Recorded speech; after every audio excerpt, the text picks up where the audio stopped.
In southern Nevada, we still have some dry environmental conditions going on out there, but as we push up towards Utah and Colorado, that's when things get a little bit worse. We've got several levels of drought. Imagine coming home from work and you can't take a shower or wash your hands, and you need a bucket of water to flush the toilet because the water has been turned off. I will say, VGK bringing the heat. Yes, tonight. Absolutely. For sure. Okay, same with the weather. Absolutely. Okay, so everybody's on the same page here. I've got a day for you. It's going to be Friday. It's going to be a bike-friendly day. Before we get there, Tuesday, Wednesday, Thursday, things are going to be pretty breezy, especially tomorrow. We have a wind advisory going into effect.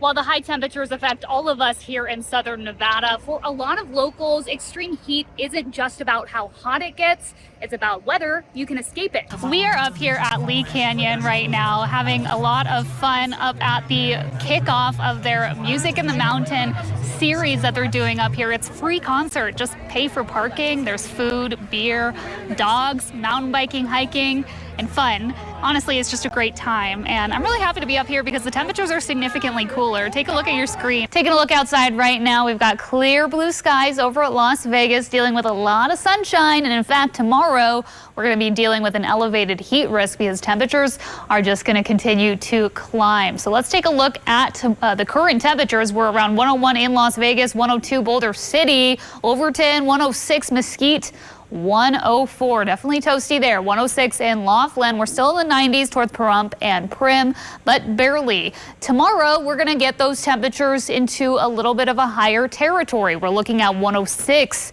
in Las Vegas tomorrow, 102 Pahrump, 105 West Henderson, Lake Mead, 114. Very toasty at the water tomorrow. East Las Vegas could track a high temperature of 107. So it's really going to be sizzling, and that is why the National Weather Service has an elevated heat risk for tomorrow. So we're going to go into that major category. Good news is it's only lasting 2 days. We're going to be cooling off after that. So talking about the heat risk categories, we're currently at that moderate level. So those who are sensitive to heat are going to feel the effects when they're outside. Tomorrow, we're going to be shifting into that major category, which will affect anyone who's outside without proper cooling or hydration. So please use caution if you're going to be spending time outside for Thursday and Friday. Breeze is picking up tomorrow, and we do have a windy weekend ahead. So taking a look at what's expected there, gusts upwards of 25 miles per hour both Thursday and Friday. Saturday, Sunday, we're going to see those gusts up to 35 miles per hour. So not the best weekend for a game of golf. Looking ahead at that future cast, 5 p.m. Friday, things are kicking 25 miles per hour towards Anthem, 21 miles per hour towards Laughlin. You can see this is going to be a pretty widespread wind weather maker, and that's going to continue through Saturday and Sunday as well. All right, looking ahead at that 7-day forecast, some hot days ahead, 106 Thursday and Friday. Those breezes helping us cool off Saturday into Sunday, back to the upper 90s as we kick off next week. But as you can see, we're looking at 7 days with at least a breeze going on here in Las Vegas. Out here in Pahrump, one woman's attempt at building a home on a tiny desert lot has turned into criminal charges. Wow, how can they take something that's mine, that I bought, that I pay taxes on, and tell me that I have to clear everything off? And Pahrump residents who've reached out to me tell me the zombie lot crisis is still unresolved, with more people getting caught in the crosshairs. You know, I bought this for stability and for the kids and have some place to call my own. Sarah Thies has spent years turning this lot into her home. I had plans and dreams, a lot of work, time and money. Using repurposed materials, painting, sandbag walls, and tires as window frames. It's soothing for me. For Sarah, who lives with a brain tumor, it's been therapeutic. I had a bleed in my right thalamus in the middle of my brain, so I'm in constant pain always. She went off grid with solar, wind, and trucked in water. I put all my money into it. She bought just under an acre in 2022 through a realtor. It was only $500 down and $500 a month,